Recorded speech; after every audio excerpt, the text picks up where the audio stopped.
Hello students, I am Shweta and you're watching my YouTube channel Shweta Tutorial. Students, today I have brought for you an interesting and small story, but it is very interesting to all of us. So let's we start our story and learn something new from this. So story name is Spot Your Enemy Before You Hit. आप अपने enemy को सबसे पहले clear कीजिए कि वो आपका enemy है. एनिमी मीन्स होता है दुश्मन, ठीक है, जिसने हमारे लिए कोई हार्मफुल एक्ट किया है. अगर वो हम बाय मिस्टेक तो किसी को अपना एनिमी नहीं समझ लेते हैं कई बार, है ना. और उसको हम कोई हिट या पनिशमेंट देने से पहले हमें इस चीज़ का क्लियर कर लेना बहुत ज़रूरी है कि वो हमारा एनिमी है भी या नहीं. तो spot your enemy. Spot your enemy means अपने एनिमी को क्लियर कीजिए कि आपका वो एनिमी है, स्पष्ट कीजिए. बिफोर यू हिट, उसको मारने से पहले या उसको पनिशमेंट देने से पहले. सो इन दिस स्टोरी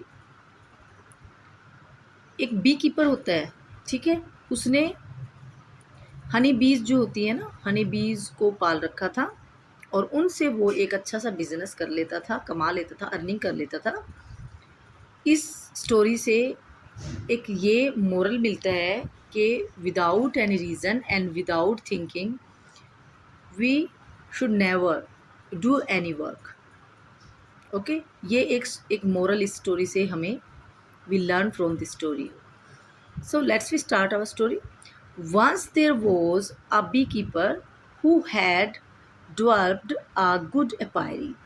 एक बार एक बी कीपर था जिसने बहुत अच्छे से एक पायरी होता है जहाँ पर बीज को रखा जाता है, उनको एक होम दिया जाता है, उनका एक घर जैसा होता है उनके लिए, और वो वहीं से ही अपना हनी कलेक्ट करने जाते हैं और वहीं पे ही रिटर्न होकर वापस होकर वहीं पे ही वो आ जाते हैं. तो एपायरी उसको बोला जाता है. तो उसके पास में एक बहुत अच्छे से एपायरी चला रहा था वो, और bee keeper he used to take care, good care of the bees. वो करता था क्या, बहुत अच्छे से उनकी गुड टेक केयर करता था, मतलब उनकी अच्छे से केयर करना ऑफ द बीज. And they gathered a lot of honey in the hives. और वो अच्छे से केयर करते थे और साथ में ही क्या करते थे, वो बीज जो थी वो इकट्ठा करके लाती थी हनी भी अपने हाइव्स में, क्योंकि अपायरी में हाइव्स बने होते थे और उन्हीं हाइव्स में उनको रहना होता था. उन्हीं हाइव्स में वो अपना हनी कलेक्ट करके वापस लेकर आती थी. Once the bee keeper went to the market. एक दिन जो बी कीपर था वो मार्केट में किसी काम से चले गए, अर्जेंट वर्क था उनका, ठीक है. The bee had also gone to collect honey and apiary was left unguarded. और जो हनीज थी वो भी कहाँ चले गए, हैड गोन, ऑल्सो गोन मतलब जा चुकी थी वो भी, कलेक्ट हनी करने के लिए, इकट्ठा करने के लिए हनी को. एंड जो अपायरी उनका हाउस जो था पीछे, जिसमें उन्होंने हाइव्स बना रखे थे और उनमें उन्होंने हनी को कलेक्ट करके लेके आना पड़ता था और उसी में इकट्ठा स्टोर करती थी वो, उस अपायरी को कैसे छोड़ दिया, अनगार्डेड मतलब उसको कोई देखने वाला नहीं था, यानी कि उसको कोई देख रेख करने वाला, रक्षा करने वाला वहाँ पे कोई नहीं था, कोई गार्ड नहीं था, क्योंकि हनी बी भी चले गए और दूसरे कौन चले गए, जो उनके बी कीपर थे वो भी चले गए, उनके मालिक भी चला गया, ठीक है. Unfortunately a thief came there and entered into the apiary. Unfortunately क्या होता है, अनलकीली यानी कि दुर्भाग्य से, वहाँ पर एक थीफ आ गया, ठीक है.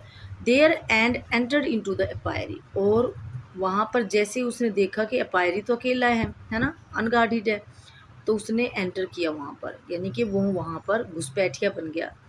और seeing no one over there, और उसने देखा वहाँ पे तो कोई नहीं है. Seeing no one they over there मतलब वहाँ पर किसी को ना देख कर, he stole all the honey and made for his house. और उसने क्या किया कि सारे हनी को चुरा लिया, and made for his house, और इससे उसने अपने घर की अच्छी अर्निंग की, यानी कि उससे कमाई की. When the beekeeper returned, he was upset to see all the beehives empty। जब बी कीपर वहाँ पर वापस लौट कर आता है, रिटर्न होता है, रिटर्न मीन्स होता है वापस लौट कर आना। ही वॉज अपसेट, यहाँ पे सेकेंड फॉर्म यूज़ हुई है, यानी कि ये व्हेन के बाद में पास्ट टेंस का यूज़ हुआ है। ही वॉज अपसेट, वो अपसेट था। To see all the bee hives empty, किसको देखकर?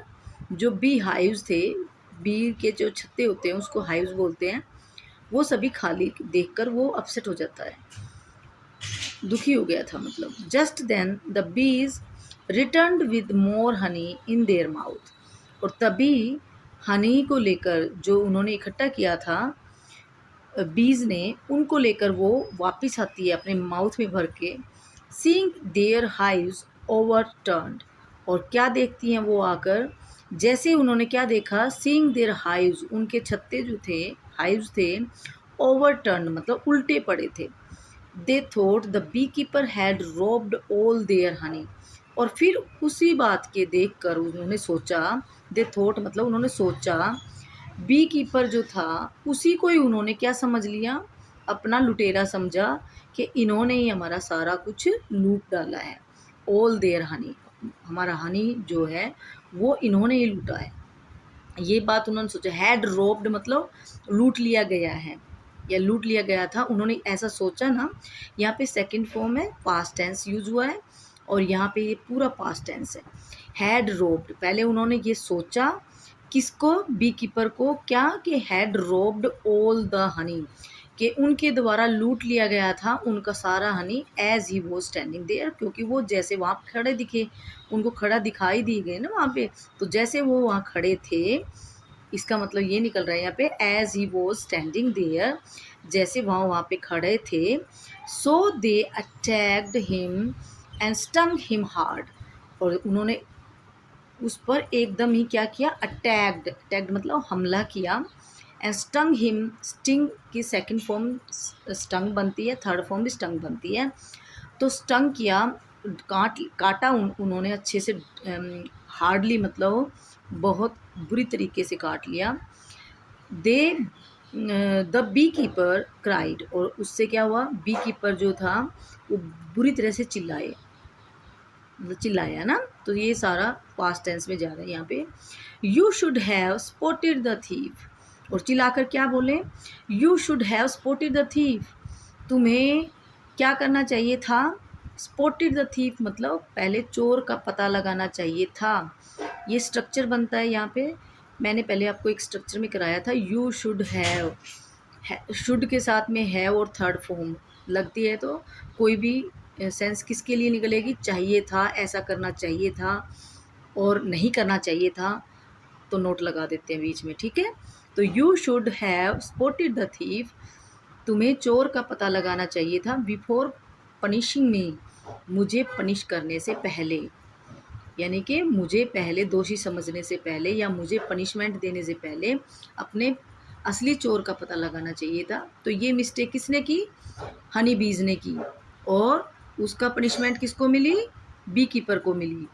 तो कई बार हम ऐसे मिस्टेक्स करते हैं, तो इससे ये मोरल हमें सीखने को मिलता है कि we never do any work without any thinking, any idea, ठीक है। किसी भी चीज़ को बिना सोचे समझे ना करें।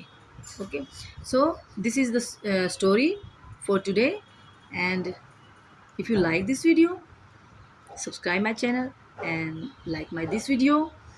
Till then, I will bring for you any new topic and new story, any new interesting story and topic. Till then, take care. Thank you.